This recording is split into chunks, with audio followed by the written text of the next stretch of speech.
Hello there, everyone. Welcome back to another episode of the Myriad Paths podcast. Now we're going to start, as usual, with an update. And this time around, we're still neck deep in Monster Hunter Wilds. Indeed, we are.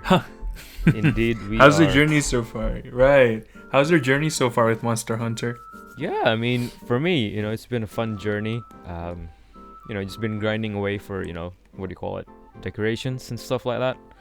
Oh god, yeah. Yeah, it's fun. It's a fun game. And yeah, been enjoying it. It's just, I think as a pretty, what do you call it? As a veteran hunter, as they said. It's a fun game. The quality of life changes have definitely been great. But what about you? Right. As a new hunter, how do you feel? How do you enjoy Monster Hunter Wilds? I feel like the transition to like high rank or like to when they started introducing like tempered monsters is definitely way more accessible than how they used to do it. That's the impression I'm getting. Right. And now that like I'm already at the quote unquote like end of like the second part of the story, I sort of understand what you mean by like we're sort of lacking in difficulty. Maybe not really difficulty, because like the quality of life changes are so good. Like I love it. Sure. Like it's what made me able to enjoy Monster Hunter Wilds in the first place.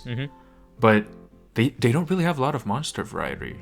Don't you think? For it's quite compared to like Monster Hunter Rise or World, Right. the previous installation. It is definitely, it feels not lackluster, but the monster variety feels little. There's not a lot of monsters. And yeah, I think so. It's like Monster Hunter is like a boss. Basically, you're just fighting boss after boss after boss, right? So once you get good, as they say, Get good. it just becomes. It can be, for some reason I feel like Wilds just felt a bit more boring than World. World was a challenge. First of all, I think the difficulty spike was one thing, but the monster variety was another thing as well. Wilds just felt a bit for the end game. It just felt Right. They didn't. There's not a lot. Because it's like you said. Like I remember in Worlds, like after you finish the first part of the story, even like after you started like high rank, I remember like before facing like the final boss, like you had to face a bunch of elder dragons. That I remember. Yeah, true. Here I don't think there. Spoiler alert. I don't think there are any elder dragons in the base game. No. It will it will be added probably in future updates. But that was quite surprising for me. But yeah, it's and I'm not sure if you've felt it yet, but the sort of the item drop rate as well. In Wilds, it's very easy. Like it's very easy to get the items that you want. Whereas Monster Hunter games, they're known to be grindy because you cannot get the item that you want, right? That's why you have to beat the same monster, 100 times to get the item that you want. Okay, so that's how you get. That's the motivation for you to get better. You just keep on grinding until you get the gear you want. Right. So. In Wilds though, it feels really easy to get, the items that you want and the gear that you want. And once you do that, well, that's sort of like the end of the grind, really. Fortunately, so that's why. Yeah, I can see that. Yeah. So my thoughts about Wilds.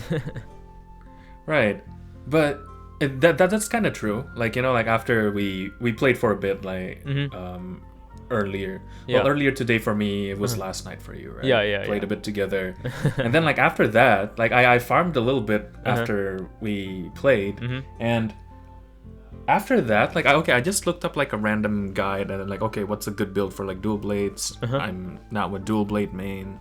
Used to be bow, but things happened and here we are. But like I looked up a build and then like coincidentally I had the items needed to make the gear. Yeah. like I just farmed like some dragons like again and again. Well, not again and again. I even farmed it like only like once or twice. Yeah. More after like we played, and Yeah. then that's it. I got a bunch of gear, and I was like, okay, this is surprising. Yeah. I got the gear. Yeah. You know. So yeah, I guess in I a can way, see where you come from. I guess in a way, it's very accessible to again new hunters, which is very good. Because if you make Right, it right. really difficult and really grindy and not accessible, people just turn off, right? It'll turn people off. So Yeah. in a way, it's nice. But no, yeah, you know, it's still a fun game. I mean, that's what games are for, right? Still fun. Exactly. Yeah. Right. And I still have like, well, I still got carded once or twice, so like, there's still more opportunity for me to get good. Yeah. So yeah, there's that. You'll be fine. You'll be fine. I hope so. But yeah, well, I guess now it's just like the farming for the decorations that's gonna take. That one probably has more RNG in it, doesn't it? Yeah. It's gonna take some time. So that's the one. Right, right. So that one is still gonna take some time. Yeah, that's the end game. Gear, but gear is definitely very, very well. It's surprisingly accessible, or maybe I got lucky. Who knows? Yeah. But yeah, guys, So, you know, give Monster Hunter Wilds a try. It's a fun game. Right. Yeah. Especially like me, you know, if you haven't really been able to get into any Monster Hunter game previously, maybe like Wilds is going to be your entry point. Yeah. Because it's really accessible. Yep, for And sure. yeah, it's really accessible. It's really fun. So yeah, give it a try. Great. Sounds good. Sounds good. Yeah. Well, I'm happy you're enjoying Monster Hunter Wilds. So Thank you for having me. Today's episode, right? Right. The last couple episodes, we have been talking about our stories on how we picked up languages, right? Namely English and Japanese. Right, And- right. And I feel like this is going to be quite a nice episode to wrap up the saga or the trilogy of picking up languages. Alright, it's a trilogy. Right. By introducing the other languages that we are currently learning, especially as adults, as adults, right? Right. So, so I know that you are learning French, and Yes. I'm currently learning Italian for our listeners. So, you know, I've always been curious, right? I know that you're living in Quebec, and tell us the story of why, you know, sort of like you wanted to pick up French. Okay. So, in case people didn't know, so Quebec is a province in Canada. It is the only province in Canada in which the official language is only French. Not like bilingual, not like French and English, but French. That's it. And well, Quebec is, I think it's mostly known for like some of the most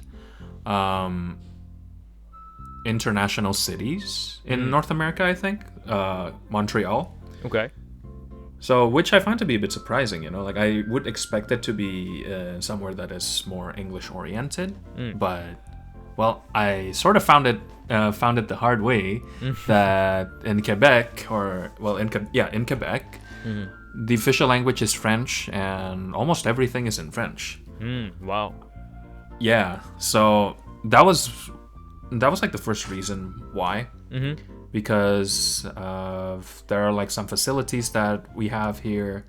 Like there are opportunities for me to essentially like learn French. So I decided to take it because why not? Like it's going to be useful for daily life. Yeah. And as far as I know, like from my experience, well, I haven't really put a lot of time into like looking for jobs or part-time jobs here, but they mostly require French to a certain extent. Okay. So that's also going to open up a lot of doors if you can speak French well. So it's those things. It's opportunities that are available. Sure. Like, so what I meant by that is, so in Quebec here, you have the opportunity to learn French for free. Like, take French lessons for free, and they're provided by the government. That is crazy. Wow. It is, yeah. And like it. Go ahead. So the thing that I like about this is we know that for a long while that like the province of Quebec has been really pushing for the preservation of the French language, right? And I think to a certain extent, like some people would say like they're doing it in a very aggressive way, like by pushing legislations and making them like, oh, it must be in French, and reducing services that are available in English. Wow. But yeah. So like some people can. I can understand why some people think it's controversial, but on the other hand, like the fact that they have facilities like this, like the free French courses, this is the step in the right direction, in my opinion, because you're giving people the opportunity to actually pick up the language instead of forcing them to do it, you know? Okay. And so that's what got me interested at first. So I wanted to fill in my time, basically. Like I didn't really know what to do back then. Like, okay, what should I do with my spare time? Right. So I heard about like the French classes, and I also learned that you used to be able to get money for joining these classes. That is a crazy incentive. It's a crazy huge incentive. Yeah. And notice how I mentioned used to? They no longer do it? Right. No, so I think it's only for part-time, for the part-time classes. So for the part-time classes, if you are no longer eligible for financial support, unfortunately. Okay. But if you take full day courses, then you can. Oh wow. You're still eligible, I think. Okay. But yeah, that was just like a little sneak peek of like my history with like the French classes. I took it when they were still paying people to do it. But now, ever since they cut the funding, I lost motivation. Other things. Right. Like things started to pick up in like the other aspects of my life, so I dropped the French class. Sure. So unfortunately. Yeah. It's so tell me a bit more about the French classes. Like do they offer it until you get into like fluent level, or is it like, how is the system? Okay, that's a good question actually. So they give you back then, I think before they cut the funding, the plan was you're going to get paid to join the classes for a period of around 2 years. Okay. For 2 years, the guarantee is that if you take the class for 2 years, you're going to gain a good enough proficiency so that you can speak and you can live comfortably using French. Okay. That's why they provide the money for 2 years. But now, I think you can take the classes as many times as you want. So, by the way, like the level... So by the end of the classes, I think you would get the proficiency equivalent to B2, if I'm not mistaken. So intermediate somewhere. Right. So intermediate, lower advanced class, lower advanced level. So like you can speak very comfortably, you can like write very comfortably. Well, maybe like you can do all those things bar, with the exception of probably like high literature, I suppose. Politics, stuff like that. Right, like some really heavy stuff. But like you can, that's what their promise is. Okay. And so until B2. Yeah, until B2. That's correct. That's very nice. All right. Interesting. Yeah, so it's a really good resource. Although like because it's free, there's a high demand for it. So usually when you sign up, there's like a long wait time. But I feel like that's a pretty nice trade-off. Yeah, getting free classes, that's pretty nice as well. Yeah. Exactly. Yeah, you're still doing it for free. Like you don't have to spend a dime on it. That's crazy. So hey, yeah, it's crazy good. Okay, interesting. So you have the classes, by the government, and I know you said that you lost motivation. But outside of them classes, right? How do you pick it up? How do you approach, or how do you learn French? How do you implement it in your daily life, I guess? As for implementing it in my daily life, there are some people. So, for example, my roommates are Quebecois and French. Okay. So like all of them, they speak French. Sure. So, well, of course, like when I'm around, like we speak English, but like, you know, when they're talking, like they would speak in French. So I use that, especially like when they're hanging out with like they're inviting some friends over and then they're hanging out. Like I sometimes use that as an opportunity to, well, to learn or like to expose myself more to French. Sure. Or like, okay, like, oh, this is like how they speak, and maybe, yeah, just to expose myself out there. It's more passive learning, to be fair. Okay. Like I didn't really put a lot of time into more actively doing it, but that's one way. Another one is like I joined some like Indonesian communities. So like well, there's like a community of like Indonesians here. And they also have like friends and families who are Quebecois or French. Okay. So sometimes like I would try to interact with them in French if I can. But yeah, I feel like I need a bit more opportunity to practice speaking, but we'll see about that. That's or maybe not. Maybe just like more confidence. Like, I'm not exactly sure what I'm missing at the moment. Right, But I think right. it's that. Just confidence and motivation. That's Okay. it. Interesting. All right. That's nice. I mean, So, yeah. that's you know, so as what? It's your second language or your fourth language, I guess. So I guess you're sort of like Let's see, 1, 2, 3. Right. interesting. Right. It's the other thing. And so I guess, do you use any like textbooks or anything outside of, you know, your, you know, when you're learning? Oh, right. Well, the textbooks that I used are mostly from the classes. But outside of the classes, like I used Duolingo. I used to be very, what do you call that? Consistent with it. But these days, Yeah. I've gotten a bit lazy about it. So Fair enough. yeah, I've lost my streak here and there. Yeah. Happens. So happens. But another way that I really like is, well, I try to find if I haven't looked this up a lot, but trying to find like French streamers or like Quebecois streamers, you know. So like anything to watch on YouTube that it's more fun, Sure. something that I can put a bit more in the background and I can just like listen to in French. Right. I feel like that's a good way to do it because like I've noticed that like I picked up quite a bit of French from watching reels on Instagram. Oh, there you go. Like, yeah, like I found a reel on Instagram in French and it's showing me like a meme in French. And then I clicked on it and I said, yes, I'm interested. And then I keep on getting more. Okay. So yeah, There you go. that's definitely like a valid, what do you call that, way to like supplement your French learning experience. So like I would recommend it to people, really. I would recommend it to anyone who wants to like have a more natural way of picking up a language.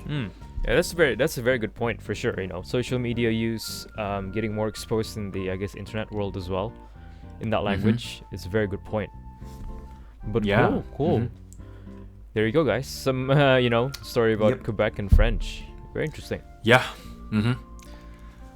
So, well, yeah, that's on my side, like for French. And so now, I'd like to know like about, you're learning Italian and why? Well, yeah, your motivation for doing that because, I mean, like you're living in Japan at the moment. Sure. So, Very confusing. what made you go out of your way to like pick up Italian? Right. What was like the initial moment? Yeah, I guess so. You know, when I first came to Japan, I guess sort of like one of the main goals was to obviously, you know, settle here, you know, get a job here and stuff like that. So once I achieved that, I was looking basically for a new goal. And one of my interests or one of my hobbies ever since I was a kid was sports and football. And you know, English football is obviously top of the list for me personally. But since, you know, I don't have any difficulties understanding, you know, English football, Premier League and stuff like that. So it's always just been like a one form of entertainment.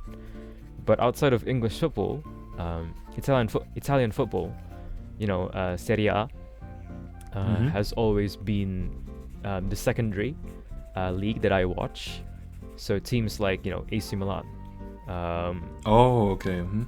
I've always been interested in them ever since I was a kid, and yeah, I think Italian football has always interested me, and I want one of my dreams is always to watch a Milan game live in okay. in San Siro.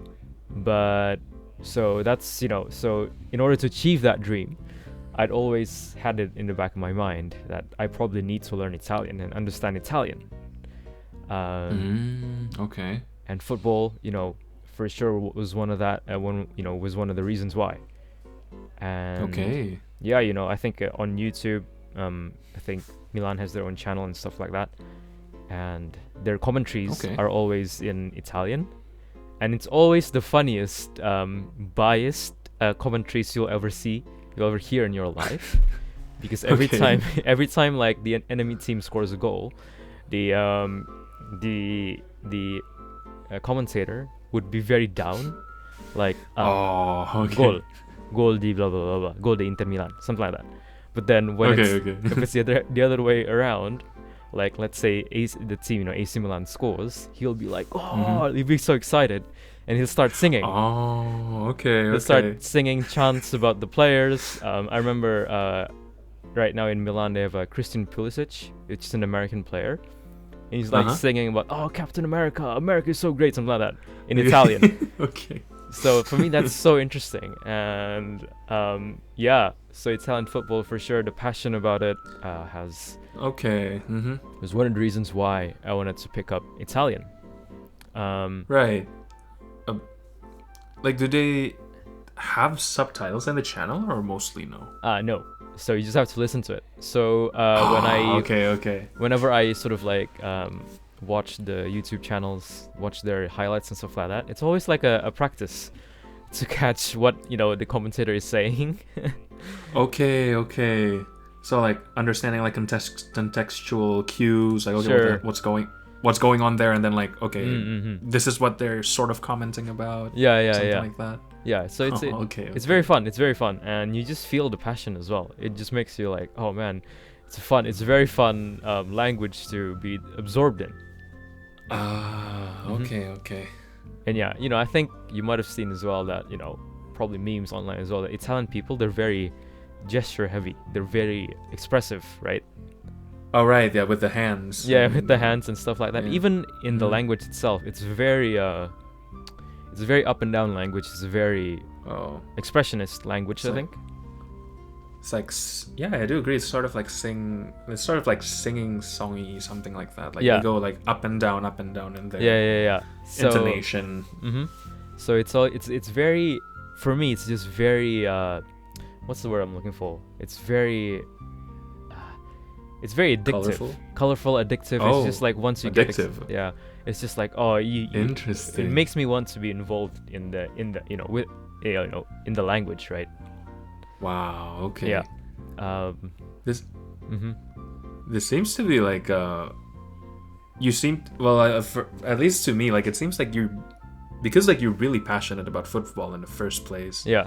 That got you to be very motivated. Yep. To pick up the language, and now you see that the language is colorful, it's playful. Yeah. And it just makes you happy. Okay. I don't know why, but Italian, when I hear Italian, it's just like it's like something about it is just very different.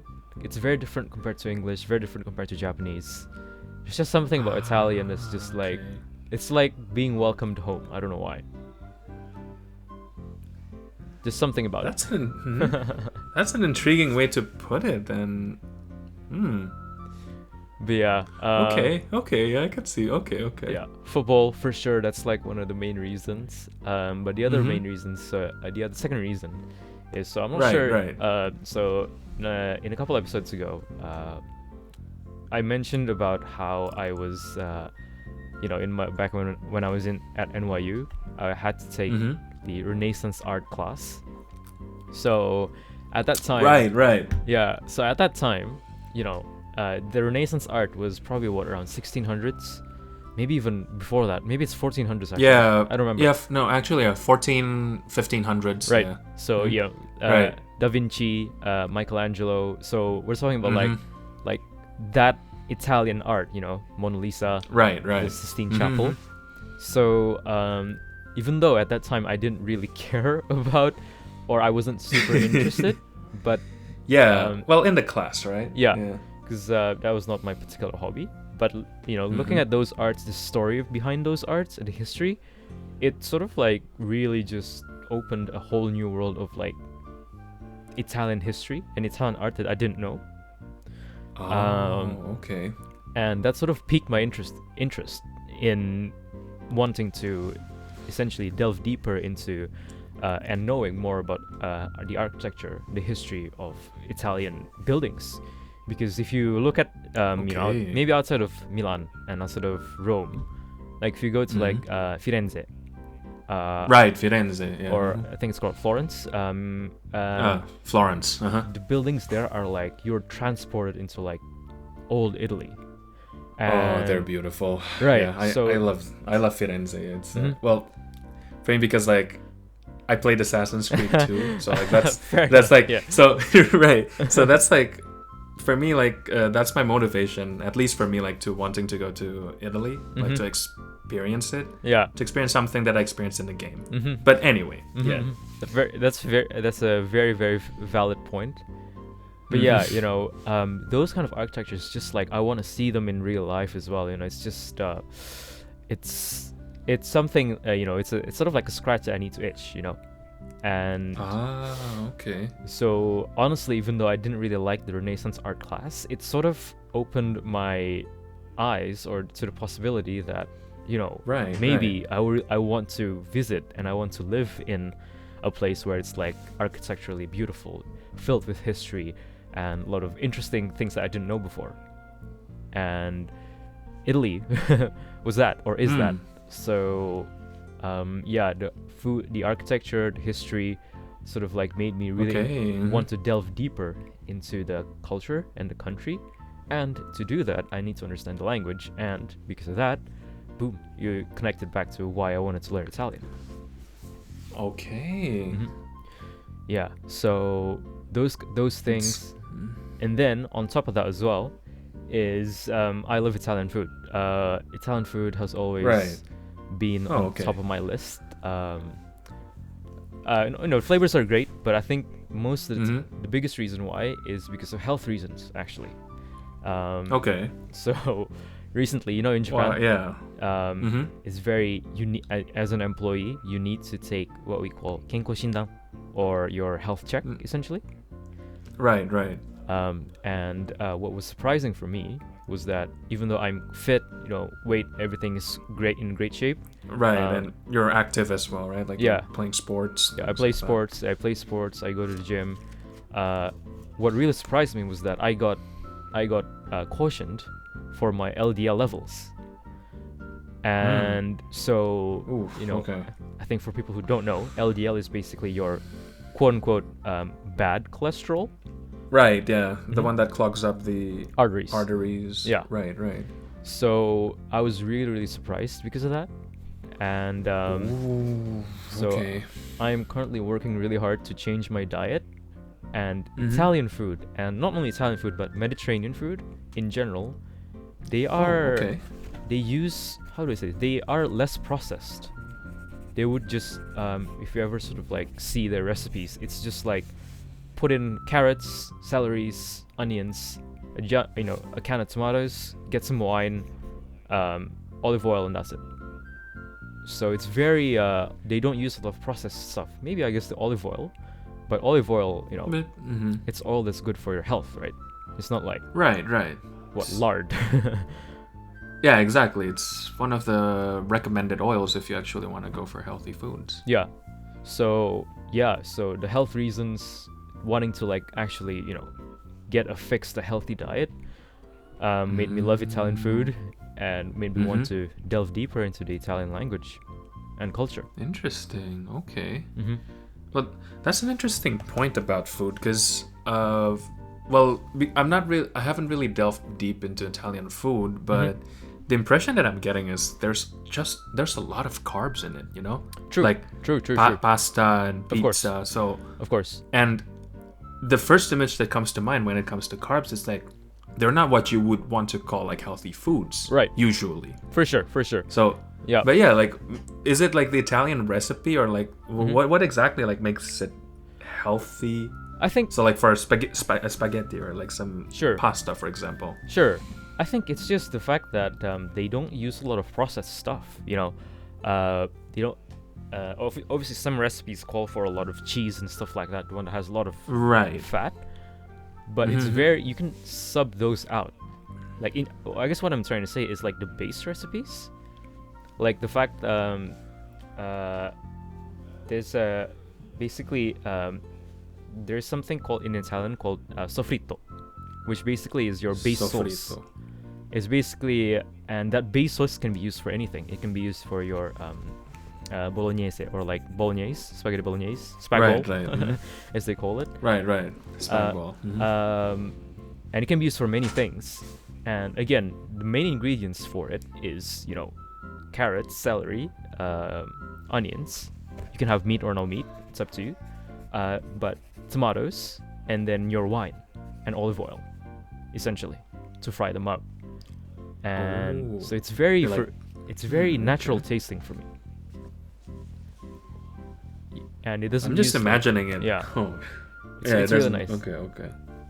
I'm just trying to imagine. It sounds delicious, man. It's nice. It's really good, and it's very again doesn't feel heavy, and it uses a lot of like, you know, greens, vegetables, and stuff like that, which is really good.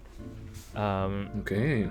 Which again, I'm not sure if you've experienced this when you were in Japan, but a lot of Japanese food can sometimes be a little bit on the. They use a lot of they fry a lot of stuff, and fried stuff, yeah, for sure. Shoyu, dashi is very salty sometimes. And you're right. The rice culture for me is I don't really eat a lot of rice. I don't eat a lot of carbs personally. So that's why even with like, you know, I know in Italian food there are a lot of carbs, but I always take I always either half the carbs and stuff like that, and focus more on the vegetables. Or recently, I guess. Okay. Right. So you put in more of the sauce. Yeah, essentially. Oh yeah, you cut it out. Yeah, okay. But yeah. Yeah, so, you know, health reasons was a really big thing. The food. I think it's just the base stuff is just very natural, whereas I feel like in some other Japanese food can sometimes for sure be like that. But American food for sure, you know, just all processed stuff, sausage, whatever, you know. Yeah, it's hard to get like natural food recipes. And I think like the most natural ones are probably like barbecues. It's mostly like meat, you know, like it's like slow smoke grilled. Right. That's like the typical like. I feel like that's like the typical American food, in my opinion. Yep, and then you have your good old saturated fats, and just there you go, you know. Yeah, your hamburgers and fries and all that's like, ooh, yeah. Yeah. So yeesh. Like yeah, that's sort of like, you know, what's up? Nah, just quick question. So what's your go-to Italian food or recipe then? Is it like the sofrito sauce that you mentioned? Well, sofrito is basically it's the base. You can make anything with it in general. Okay. But for me, the nice and simple. If I don't really want to cook, really, you know, don't want to spend a lot of time cooking, I always go for like pesto. You know, just like blender a whole bunch of broccoli, spinach, whatever. I mean, the recipe calls for basil in general, but I like combining my basil, vegetables and stuff like that, and subway the oil with like water if you want. Just add a bit of oil if you want. Water. Interesting. And yeah, it's good. I mean, there are so many ways to like be creative with food, and I think Italian recipes especially, they call for creativity. You know, there's obviously the base, but you are very often free to explore and change depending on your tastes, and that's why I really love it. Wait, that's so cool because like us talking about food like this made me realize that I'm really used to Asian food, so like rice-based cuisine, and yeah, like when you talked about like the Italian food and Italian recipes, like there's this, the creativity aspect is really showing here, because with at least like with Indonesian cuisine, at least the one that I know, well, they're usually really complicated. They involve like a lot of spices, and then like they usually have like long cooking processes, which I mean like that's also a part of culture. That's just the culture of like Indonesian cuisine. But Italian cuisine, I mean like the simplicity of it makes it, I don't know, man, like it's making me interested, not gonna lie. Like I want to try it now because it's simple and it sounds healthy. Like that's a bunch of vegetables, like basically like, you have your sofrito is literally carrot, celery, onions, your tomato sauce, right, and that's the base. You can add stock if you want, you can add wine if you want, you don't have to add wine. You can obviously need to fry them, so you need some oil, but if you use olive oil instead of like pork fat like Americans do, sorry Americans, but right. No offense here, but that is so controlling I think the food aspect of Italian culture can really help with diet, at least trying to stay like healthy, making sure you have the balanced vegetables and stuff like that, at least in my opinion. So yeah, for sure, the food aspect is very important for me, and why I wanted to learn Italian. Cool. That's definitely a fascinating take, man. Like I'm learning a thing or two here. Like, maybe you should take a look into like Quebec cuisines and French cuisines too, man. Well, Quebec cuisine or French cuisine, French cuisine, I haven't looked pretty deep into it, because in my eyes, like, there's usually like high culture food, and it's like there's usually, that's why I get the impression that like it's complicated to make. That's why I haven't really like delved deep into it. Sure. As for Quebec cuisine, like I don't know, like, have you heard of poutine? Oh, of course. Right. So that's like one of the only few things that I know about Quebec cuisine, or like the cuisine that like the people of Quebec, or like and like Canada as the whole country are proud of. Like they say, poutine, like that's our national food, that's our like traditional food, Right. But it's not what you'd call healthy, right? Like, it's fries covered with, is it? I don't remember. Cheese or gravy. So it's just fries with cheese curds and gravy. There you go. That's LDL booster number 1 right there. Right, it's like LDL booster all into one package. Like it's your quote unquote dirty meal, because like cheat I meal. personally, exactly, it's a cheat meal. Like I kind of like it, like sometimes like I would love to have it. It's nice to just it's decadent, fair enough. Like, you're eating this and then you're feeling sort of guilty. You're not eating healthy, and you still want to have it anyway. It's that type of food. And oh no, there are actually a lot of other like Quebec cuisines that have. We talked about this in the class. No, you're right. Yeah, there are actually a bunch of them that looks pretty nice, but I haven't really tried exploring like the recipes. For sure. I mean, but it can be a fun way to learning a culture and a language itself. You're right. Like I mean, like with now I'm a little bit interested in Italian cuisine because of this. Like it's genuinely interesting. Like I just want to know more about it now. And because of the cuisine itself, actually that's one of the ways I am learning Italian. Like I one of the ways I'm learning is to watch in Italian we call grandma nonna, right?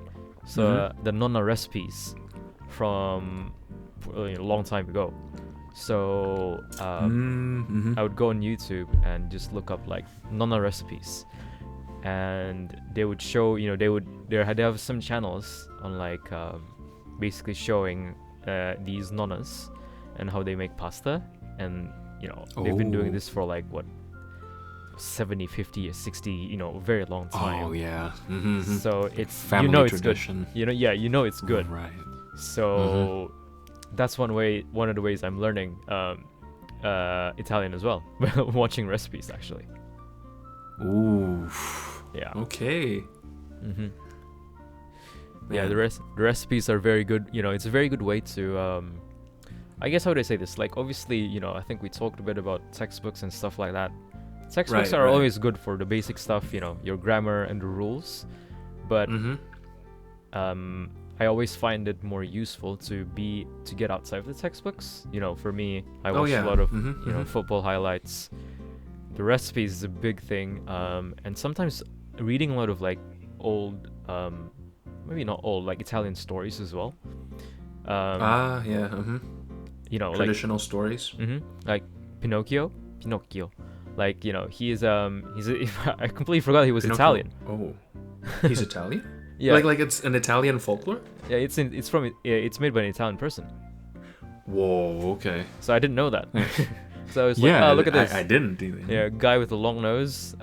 Disney just made it American, right? Completely forgot exactly, he was Italian. like, Yeah. Right. I think Disney popularized it, and now like a lot of people like it.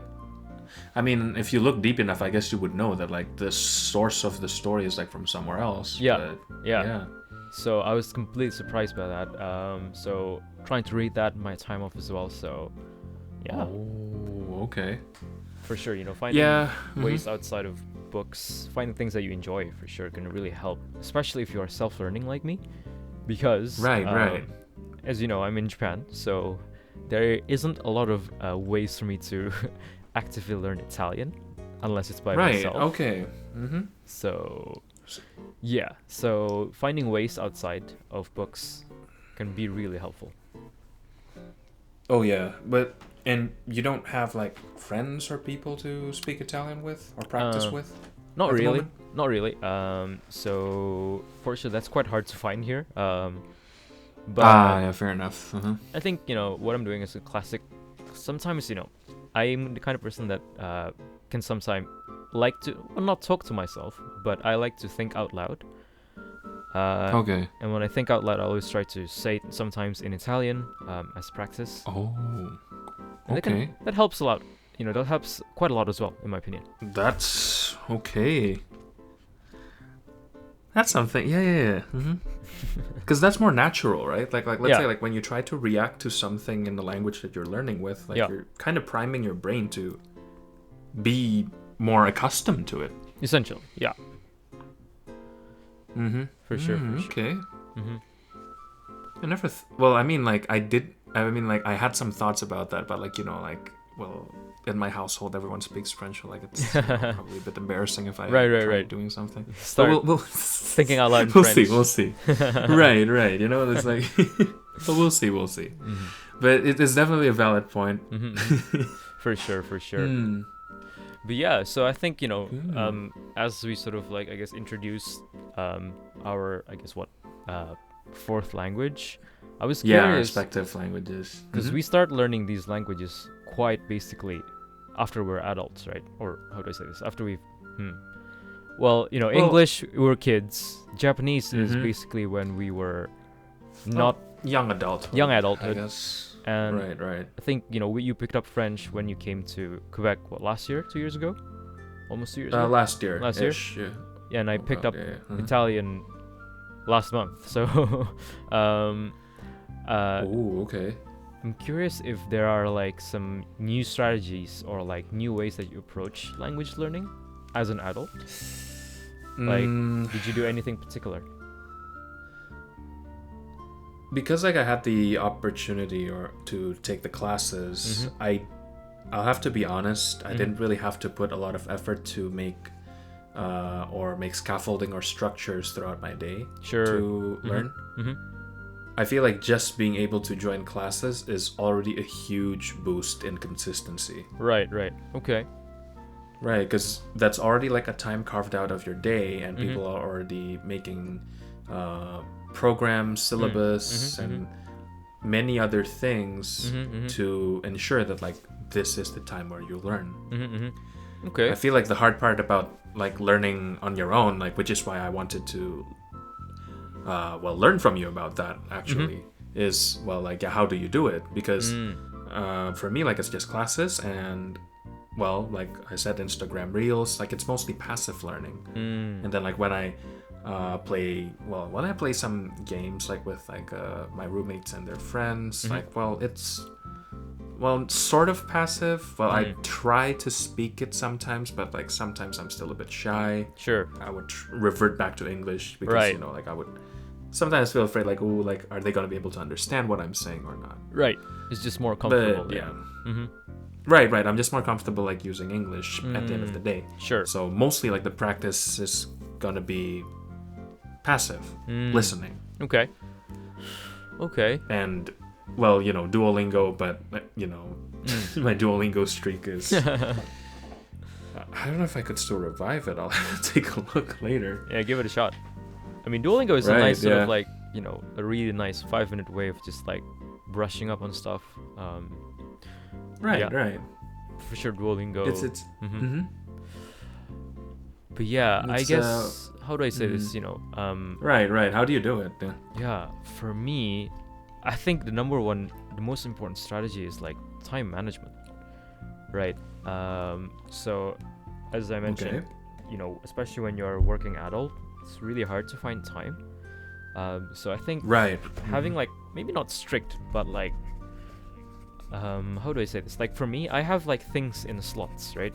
So I know that most of my day will be for working, but outside of work, unless it's, like, required and, like, you know, I'm facing a deadline or whatever, I will use that for things that I enjoy, that I want to improve on. So, for example, after work, let's say I finish work at, like, 6. I get home by 6:30. So let's say 6:30ish until, like, 8 p.m., 7 p.m., 7:30, whatever, I work out, like, 1 hour, right? And then I get home. So between, like, 8 and, let's say, 11 p.m., then I split those times for the things that I like. So, for example, cooking, learning languages, music, and stuff like that. So for me, I really have quite a set time slot that I want to do. Like, at this time, maybe not a time slot, but, like, a set hour that I want to do something for this stuff. So let's say, for me personally, I always have, like, at least 1 hour for Italian, and 2 hours for guitar, music, and stuff like that, and an hour for workout, gym, cooking, whatever, essentially. So I have, like, for me, personally, managing my time has been really effective in staying consistent. Because if, let's say, you know, my routine changes day by day, it becomes really unpredictable, and it's really hard to keep consistency. I found it that way. Right. So time management has been really helpful, and I think it's a really good skill to have, for sure. Yeah, and I feel like for, at least, like, for me, no, for a lot of people and for me as well, yeah, I haven't really put a lot of, like, a conscious thought to it. Like, you know, like, okay, like, I'm gonna use this hour to do this, use this hour to do that. Yeah. Or, like, just try to, well, I guess, like, for you, like, it's, like, homogenizing, like, how your day looks like, so that you, by this time, like, I'm already gonna do this, and that. Like, you already have it preset. Right. This is how your day is gonna look like. Right. So that requires a lot of planning. Maybe not ahead of time, but in general, just, like, have a mind map of what you want to do, really. Yeah, that's why, let's say, if slightly off topic, but let's say my company's, like, seniors, let's say, hey, let's go out for a drink. I'll be like, nope. I'm not gonna spend time drinking with you when I can do my own stuff, you know. Right. So so you're not averse to, like, saying, like, nah, I already got plans, and, like, your plan is to to cook. Exactly. So to learn guitar, things like that. Yeah, I have things quite planned, and not strictly, but sort of, like, in general, these are what I want to do, and I have, like, a priority list as well. So depending on the day, like, for example, let's say I've practiced enough music a couple days ago, then I'm gonna put more emphasis on the learning languages to, I guess, balance it out. and stuff like that. Mm, So it's not very strict as in like I have to do this for 1 hour every single day, but I like to keep it balanced, just for fun as well. Yeah, now it's kind of like, it's sort of like min-maxing what you Basically. do in a sense. Basically. Right. Like Min-maxing, exactly. Perfect way to do it, yeah. So it feels like, like you're splitting, this to me, it seems like you're splitting out your workout of life, It's like, okay, it's not pole day, but like it's gonna be like it's guitar day, guitar session. Exactly. Italian session. Oh, okay. Exactly, and that's how I approach it, and that's been quite effective for me. Cool. Okay. So when you're learning Italian, at least like right now. Yeah. So like let's say, well, assuming like you put an hour in, right? An hour. Does that include like passive learning? As in like you're watching something, or like what do you exactly do usually these days? Sure. So the 1 hour, let's say the allotted time slot, that is for like active learning. So like reading, brushing up on grammar and stuff like that, like finishing up some textbooks. Textbooks can be really useful, but outside of those, let's say during my commute to work, or let's say I'm cooking and have something on in the background, that's the passive learning part. Like as supplementary to what I'm doing the other stuff that I'm doing on the present right time, on the daily. Okay.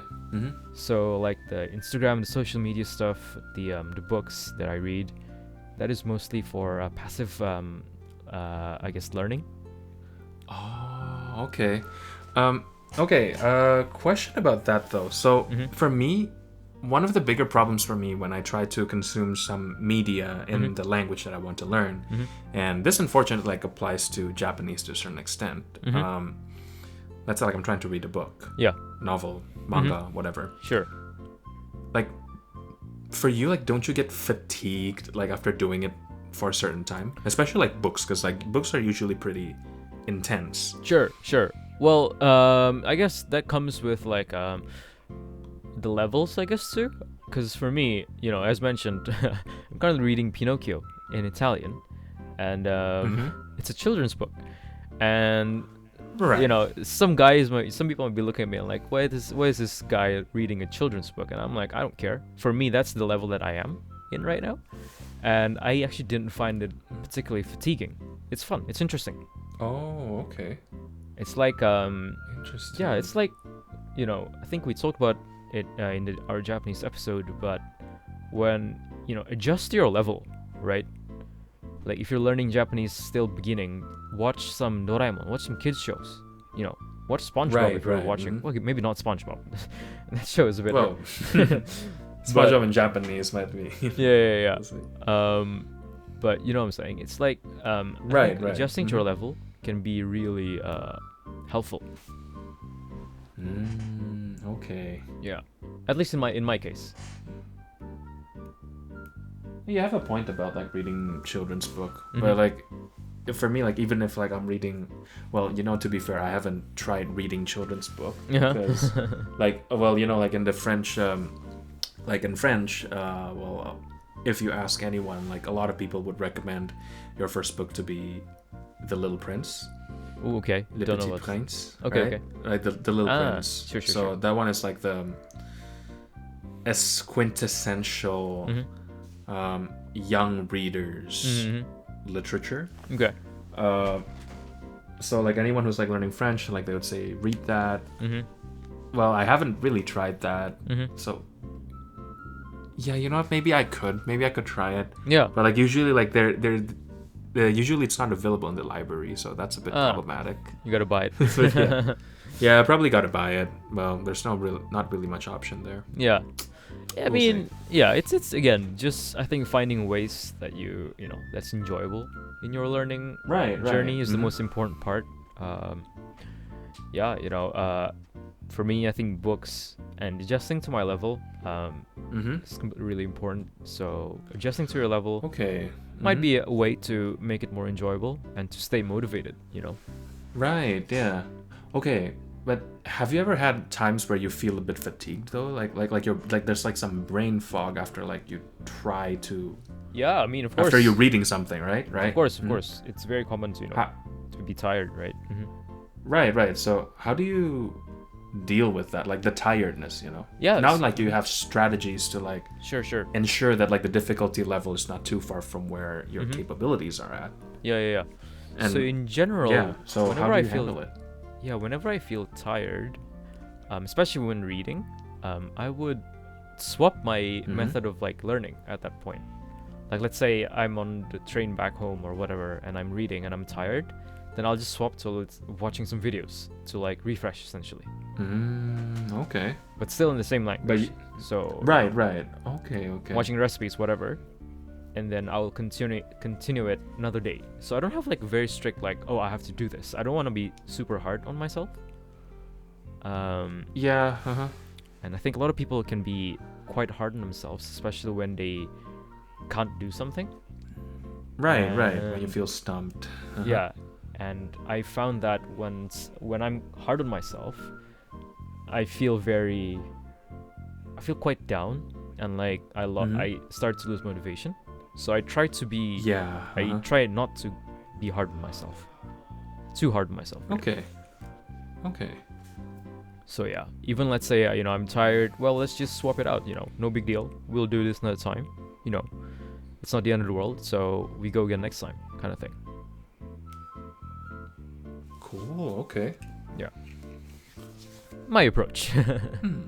Yeah, that's like it's something that I've been wondering about, like because the problem that maybe because like I've been I'm not really like being realistic with my expectations. Like I try to, like for example, like some things that I've tried so far is I've watched an anime, like I don't know if you've heard of Frieren. Sure. Yeah. Right. So like basically like that anime, like I've watched it. I know the story, so I bought the manga in French because like like it's like Western fantasy. So like, hey, why not do it in French? Like it would make sense, right? Right. So I tried that, but like it's a bit difficult because like there's a lot of even despite me knowing the story, like there's still a lot of the vocabulary that I still don't know, and I guess like I didn't really have like any backup plan on like, okay, if I'm tired from reading books, then do this. If I'm tired from that, then do this, then do this, then do this. Yeah. Like I didn't really have like a system of like, okay, where do I go from there after that? Yeah. Which, that's a very valid point. I mean, I think might be you can definitely try out some other form of entertainment as well. I'm not sure if they have like, I don't know, the French version of Frieren, but you can try that. Like the anime? Like, or French, okay. French songs, whatever. Okay, yeah. Like French songs. I forgot her name. Edith Piaf. La Vie en Rose. I'll take a look. La Vie en Rose. Okay. Yeah. So let's say you try to translate a song. I don't know. For me, that's worked. And okay. There's a very popular song in Italian called Conte Partiro by Andrea Bocelli. Wait, opera singer? No? Yeah, yes, he's I think he's blind, but his voice is very good. Oh wow, okay. But yeah, so I try to translate it. It's fun, It's a really fun way to approach language learning in general. Okay. Wow, man. Okay, like. Pretty sure like I'm learning a lot right now. Like I'm learning like well this is like learning how to learn, right? Like that's exactly. That's like something that like I have to admit that I've been overlooking, because I've been relying on like external structures to like prop me up. Right. But yeah, these are definitely useful skills to like ensure that you're getting something done, right? Sure. Or like ensuring that you're getting something done and you're not demotivated during the process. Exactly. Yeah. Like you said, like that's like some of the biggest like stumbling blocks. Like once you get demotivated, and then like you're gonna be like, man, like I don't want to do this again. Yeah. Exactly. It's usually gonna suck. Yeah. So finding ways to stay motivated is very important. for sure. It's not only for language learning, but for the gym. You know, let's say, oh, I want to lose weight. I want to be fit. Then you start losing motivation and you don't go to the gym anymore. I'm like, you know, so you always have to find a way to stay motivated, which is quite, you know, it's easier said than done for sure. Yeah, because everyone's different, and you gotta find what works for you. Exactly. That's it. You gotta experiment in a way. Very true. Very true. But yeah, I mean, you know, so that's sort of like our story of like our current journey learning the fourth language. Right. So French and Italian. You know, it's learning as an adult is very different than learning as, let's say, young adults or even as children. So I think definitely have a lot of things to learn from each other. But for you personally, you know, any particular, you know, things that you learned or takeaways from the stories that we shared? So one thing I realized, like, because like you specifically mentioned there, like learning as a kid and like learning as an adult, I think learning as a kid was, I guess, like for us, like we were pretty fortunate that we were exposed to, well, the sources of the language directly, right? Like we didn't really have to go out of our way to learn them in a way. Like it was exposed to us, and like we keep on doing it. And for me as well, like even now with French, like it's also the same thing. Like I got exposed to it, so now like I'm trying to learn it, and now that like I'm not really taking the classes now, like how do I keep up with it? That's for me, like that's one quite the huge takeaway is that one. It's like always finding like that small step in between, you know, like okay, like maybe like if you think of like taking one step is too big, okay, what about half a step? Half steps too big, okay, right, a quarter step, and then exactly. Yeah, and like seeing how like you're doing it, and then now I'm like interested in like applying it for French learning, really. Like I want to see like where this goes. Pretty excited about that, honestly. Yeah, man. Well, I'm great. You know, I'm very happy that you know you find some important points as well, and you know, sure you can do well. Well, we'll see about that. Probably we'll check in with you. You know, like let you know. Yeah, like for sure. We'll check in again in a couple of months. Right. Yeah, we'll see for sure. And so, what about you? Like, any takeaways that you took from here? Yeah. From what we talked about? Yeah, I mean, I think really, you know, I think this has been sort of like a main theme in our language learning journey. But really, you know, making sure that you're enjoying the process, you know. I think the moment that you start like, oh man, this sucks. Oh man, this does not feel fun anymore, is the moment you will start being demotivated. So making sure that the process is fun and it's not dari. I don't know. I forgot the word in English. Dari. It's like, right. It's a slog to get through. Yeah, exactly. It's a slog. Once it feels like it's a slog, you have to find a different way. Otherwise, it will not get through it. At least in my experience. So, making sure that it's fun, making sure it's enjoyable, is really, really important. And I would like to share that. You know, I think that's my main takeaway, and I hope that you know, a lot of people will sort of feel the same way as well. Yeah, I really hope, like, you know, like for the listeners out there, like I really hope like this is useful, because like, well, I definitely learned a lot. Well, if there's another takeaway, I could say it's definitely Italian cuisine. There you go. Gonna look into that after this. Go for it. We'll see about that. It's fun. But yeah, guys. So that was just I guess our the end of our saga of our picking up languages trilogy. Right. I hope you guys find it interesting. If you do, you know, let us know what you think. Let us know if our advices really can be helpful in your language learning journey. Or not even language learning, but learning in general, right? Yeah, learning in general, really. And like if you'd like in the comments, like let us know like what languages you're interested in learning. Exactly. Or like what languages you are learning and why you're learning them. You know, we'd like to know. Yes. But yeah, guys, so thanks so much for listening, and we will see you in the next path. See you next path.